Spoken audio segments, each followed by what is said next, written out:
حضرت ابراہیم علیہ السلام کے ہاں اولاد نہیں تھی، خدا خدا کر کے ایک بیٹا ملا، نام اسماعیل رکھا۔ حضرت ہاجرہ کی گود میں بچہ کھیلتا ہے، حضرت ابراہیم اس کو گود میں لے کے پیار کرتے ہیں۔ رب کا حکم نامہ آتا ہے، اس بچے کو لو اور اس کی ماں کو لو اور ایسی وادی میں چھوڑاؤ جو بے آب و گیا ہو، جہاں کوئی سبزہ نہ ہو، جہاں کوئی کھیتی نہ ہو، جہاں کوئی آبادی نہ ہو۔ اللہ اکبر! نو مولود بچے اور اس کی ماں کو ایسی وادی میں چھوڑ آنا جہاں کوئی انسانی آبادی تو درکنار، کوئی پرندے بھی نہ رہتے ہوں، یہ کوئی تھوڑا امتحان ہے؟ ذرا تصور تو کیجئے، کلیجے کانپ جاتے ہیں۔ لیکن حضرت ابراہیم اس امتحان کے لیے بھی تیار ہوئے۔ تھوڑا سا سامان لیا، اپنی بیوی کو اور اپنے نومولود بچے کو لے کر کے 3 نفوس پر مشتمل قافلے نے جا کے وہاں پڑاؤ کیا۔ کچھ وقت گزارا، پھر اللہ کی بارگاہ میں سحر کے وقت اٹھ کے دعا مانگی، ربنا انی اسکنت من ذریتی بواد غیر ذی زرع عند بیتک المحرم۔ اللہ، میں اپنی ذریت کو، اپنی نسل کو، اپنی اولاد کو ایسی وادی میں تیرے آسرے پہ چھوڑ کے جا رہا ہوں جس وادی میں کوئی کھیتی نہیں، کوئی سبزہ نہیں۔ دعا مانگی، تھوڑا سا جو توشہ تھا، سامان تھا، سپرد کیا اور واپس پلٹنے لگے۔ حضرت ہاجرہ نے تمسکت بعزیالہ، آگے بڑھ کے دامن پکڑ لیا، کہا اس تنہائی میں، اس بے آب و گیا وادی میں چھوڑ کے ہمیں اس وقت کہاں جا رہے ہیں؟ کیا جواب دیتے؟ خاموش ہو گئے۔ تھوڑی دیر گزری، پھر قدم اٹھایا تو پھر بیوی نے دامن پکڑ لیا اور حضرت ہاجرہ بولی، اس وادی بے آب و گیا میں ہمیں چھوڑ کے کہاں جا رہے ہیں؟ حضرت ابراہیم کوئی جواب نہیں دیتے۔ ذرا تصور کیجئے، آپ بھی صاحب اولاد ہیں۔ تو تیسری مرتبہ پھر جب قدم اٹھنے لگے تو تمسکت بعزیالہ، حضرت ہاجرہ نے دامن پکڑا اور پھر یہی سوال دہرایا، اس وادی غیر ذی زرع میں اپنے نومولود بیٹے کو اور اپنی بیوی کو چھوڑ کے کہاں جا رہے ہیں؟ حضرت ابراہیم پھر بھی جواب نہیں دیتے۔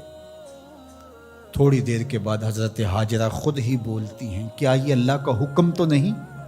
قال نعم، کہا ہاں اسی کا حکم ہے۔ فوراً دامن چھوڑ دیا، کہا خیر سے جائیے، ہمارا رب ہمیں ضائع نہیں ہونے دے گا، اگر اس کا حکم ہے تو ہم اس حکم پر سر تسلیم خم کرتے۔ اگر یہ امتحان حضرت ابراہیم علیہ السلام کا تھا تو میری مائیں اور بہنیں بھی سن رہی ہیں اور آپ بھی ان جذبات سے آگاہ ہیں۔ ایک ماں کے لیے یہ کتنا بڑا حوصلہ تھا۔ اگر سلام ابراہیم کو تو سلام ہے سیدہ ہاجرہ سلام اللہ علیہا کو۔ کہا خیر سے جائیے، ہمارا رب ہمیں ضائع نہیں ہونے دے گا۔ پھر جہاں دن بھی نہیں کٹتے تھے اس خاتون نے وہاں راتیں بھی کاٹی۔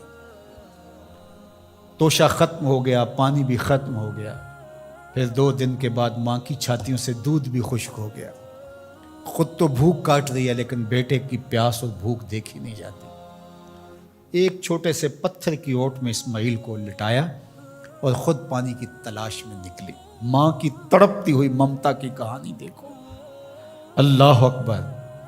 کبھی صفا پہ کبھی مروہ پہ 7 چکر کاٹتی ہیں۔ پھر جب 7ویں چکر میں مروہ پہ پہنچی، اطراف میں دیکھا، کہیں کوئی پانی کے آثار ہویدا نہیں ہوئے۔ گزرتے گزرتے بیٹے کو بھی دیکھتی تھی، نشیبی جگہ سے بھاگ کے گزرتی تھی، وہاں لال نظر نہیں آتا تھا۔ مروہ سے دیکھا، دور اوٹ میں پڑا ہوا بچہ تڑپ رہا ہے، لگا زندگی کی آخری سانسیں ہیں۔ مروہ سے دوڑ کے جو ہی قریب آئیں تو منظر بدلا ہوا تھا۔ وہ اسماعیل جو پیاس سے تڑپ رہے تھے، پیاس سے جب انہوں نے ایڑیاں رگڑی، خدا نے چشمے جاری کر دی، پانی پھوٹ نکلا، دوڑی اور منڈھیر کر دی اور کہا زم زم، رک جا رک جا۔ کہا کہ اللہ بھلا کرے سیدہ ہاجرہ کا، اگر وہ زم زم کہہ کے پانی کو نہ روکتی وہ پوری روئے زمین پہ پھیل جاتی۔ اللہ اکبر! یہ حضرت ہاجرہ کا امتحان تھا اور امتحان میں وہ بھی سرخرو نکلی۔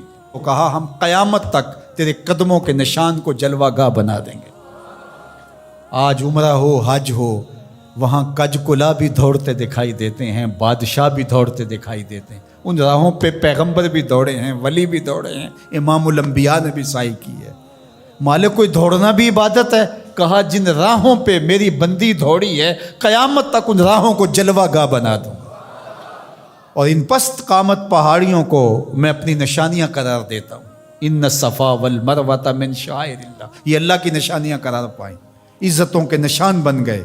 اللہ اکبر۔ یہاں ایک ماں اپنے بیٹے کے لیے بے تابانہ دوڑی تھی۔ اچھا، راستے کے اندر نشیبی جگہ سے دوڑ کے اس لیے گزری تھی کہ وہاں بیٹے کا چہرہ نظر نہیں آتا، اور یہاں ماں بیٹا اکٹھے دوڑ رہے ہوتے ہیں، حکم ہے بیٹا دوڑ کے گزرے، اس لیے کہ اس ادا کو ادا کرنا ہے۔ وہ تو پانی کے لیے بار بار ادھر ادھر جا رہی تھی، حاجی کی بغل میں پانی کی بوتل ہوتی ہے، پھر بھی دوڑ رہے، پانی کے لیے نہیں دوڑ رہا، حاجرہ کی سنت کو ادا کر رہا۔